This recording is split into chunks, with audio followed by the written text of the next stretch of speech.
اعوذ باللہ من الشیطان الرجیم بسم اللہ الرحمن الرحیم۔ السلام علیکم دوستو، آج میں جس مسئلے پر بات کرنے جا رہا ہوں وہ ایک ایسا مسئلہ ہے جو ہمارے معاشرے کے لیے سنگین خطرہ بنتا جا رہا ہے، اور وہ ہے کینسر۔ کینسر جو ہے ہمارے علاقے میں ایک وبا کی شکل اختیار کر چکا ہے۔ اس وقت ہمارے علاقے میں شاید کوئی ایسا گھر ہو جو اس تکلیف سے آزاد ہو، یا جہاں اس تکلیف کی وجہ سے، اس وبا کی وجہ سے، اس مرض کی وجہ سے کوئی شخص جو ہے اپنی جان نہ گوا بیٹھا ہو۔ انتہائی افسوس کے ساتھ میں یہ کہنے پہ مجبور ہوں کہ اس مرض نے شاید سب سے زیادہ جو ہے مجھے ذاتی طور پہ افیکٹ کیا ہے۔ اس مسئلے کی وجہ سے، کینسر کی وجہ سے، میں شاید پیدا ہونے سے پہلے اپنے جو دو انتہائی میرے رشتے تھے، نانا نانی، ان کو گوا بیٹھا۔ پھر کچھ عرصہ بعد جو ہے شاید 2014-15 میں اس مرض کی وجہ سے میں اپنا دادا بھی گوا بیٹھا۔ اور آپ میں سے اکثر دوست جانتے ہیں کہ 2024 میں اسی مرض کی وجہ سے میں اپنی والدہ بھی جو ہے وہ گوا بیٹھا۔ یہ چند ایسے رشتے تھے جو شاید کسی بھی شخص کے لیے انتہائی اہمیت رکھتے ہیں۔ اس کے علاوہ میرے خاندان میں میرے کزنز، میرے چاچو اور بھی دیگر ایسے قریبی رشتہ دار ہیں جو میں اس مرض کی وجہ سے گوا بیٹھا ہوں، اور کچھ ایسے بھی خوش نصیب ہیں جو اس مرض سے لڑتے لڑتے صحت یاب ہو گئے، یا کچھ ایسے بھی ہیں جو ابھی اس مرض سے لڑ رہے ہیں۔ میری والدہ کی جو بیماری تھی، میرے خیال میں میرے لیے زندگی کا سب سے تکلیف دہ مرحلہ تھا۔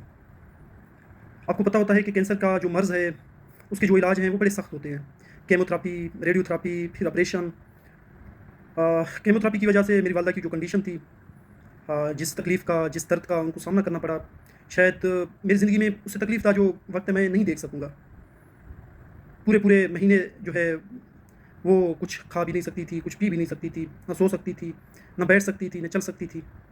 درد، تکلیف اتنا تھا کہ اس کو بیان نہیں کیا جا سکتا۔ کیمو کی وجہ سے ڈاکٹرز جو تھے انہوں نے جو پین کلر ہیں ان سے بھی منع کیا ہوا تھا۔ پھر ریڈیو تھراپی، سر کے سارے بال اتر گئے۔ اس کے بعد پھر آپریشن، اور جب آپریشن ہو رہا تھا، چونکہ ان کو ایسوفیگس میں تھا، تو ڈاکٹرز نے 70% جو ہے یہ کہا کہ بھائی چانسز نہیں ہیں بچنے کے، لیکن پھر بھی وہاں سے صحت یاب ہوا۔ پھر اس کے بعد جو ہے علاج آلموسٹ مکمل ہوا۔ خیر اللہ کو جو منظور پھر وہی ہو جاتا ہے۔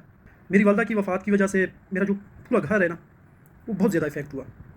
گھر جو ہے، اگر میں ایسے کہوں کہ گھر نہیں رہا، یہ بات کی جاتی ہے کہ ماں کے بغیر جو گھر ہے وہ گھر نہیں رہتا، لیکن میں نے حقیقت میں فیس کیا۔ میرے بڑے بھائی ایک باہر ہوتے ہیں، اور والدہ کی ڈیتھ سے چند مہینے پہلے وہ باہر چلے گئے تھے، ڈیتھ پہ واپس بھی نہیں آ سکے۔ اب جو ہے وہ آنے سے کتراتے ہیں۔ جب ہم ان سے بات کرتے ہیں کہ بھائی واپس آئیں، گھر آئیں، تو وہ کہتا ہے کس کے پاس ہوں، اب جو گھر ہے وہ پہلے جیسا تو نہیں رہا نا۔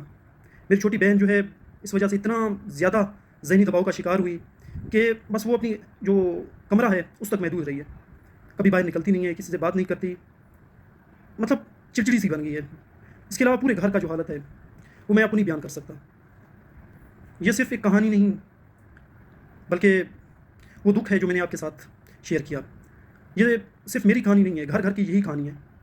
کچھ لوگ جو ہے وہ شاید بیان نہیں کر پاتے، لیکن میرے جو مقصد تھا وہ یہ تھا کہ میں آپ لوگوں تک اپنی بات پہنچاؤں، تاکہ آپ دوستوں کے تعاون سے جو ہے یہ جو اقتدار میں ہمارے بیٹھے لوگ ہیں ان تک یہ بات پہنچ سکے کہ خدا را ہم بھی انسان ہیں یار، ہم پہ رحم کریں۔ خدا را ہم کب تک اپنے جو عزیز ہیں، اپنے جو محسن ہیں، ان کی لاشیں اٹھاتے رہیں؟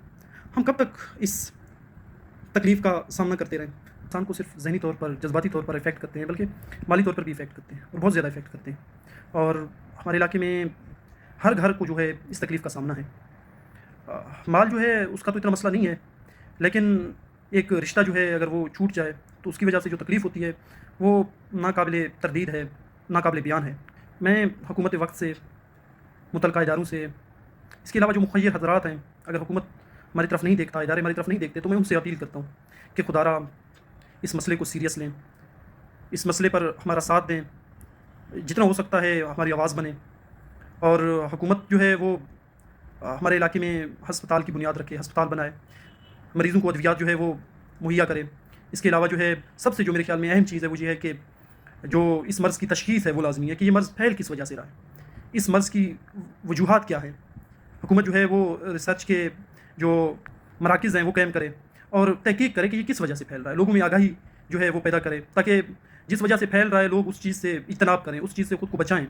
آخر میں اتنا کہنا چاہوں گا کہ یہ مرض صرف جو ہے یہ مسئلہ صرف ایک اعداد و شمار یا جو ہے ایک طرح سے خبر نہیں ہے، بلکہ یہ ایک سنگین تکلیف ہے، ایک سنگین درد ہے، جس کے پیچھے جو ہے ہر جو شخص اس دنیا سے جاتا ہے اس کے پیچھے اس کا ایک ٹوٹا ہوا گھر ہوتا ہے، ایک ماں کے، ایک باپ کے ٹوٹے ہوئے خواب ہوتے ہیں، یتیم بچے ہوتے ہیں، اور ایک اجڑا ہوا خاندان ہوتا ہے۔ میں آپ تمام دوستوں سے دس بستہ درخواست کرتا ہوں، اپیل کرتا ہوں کہ خدا را تمام دوست اس بات کو ہلکا نہ لیں بلکہ آواز اٹھائیں۔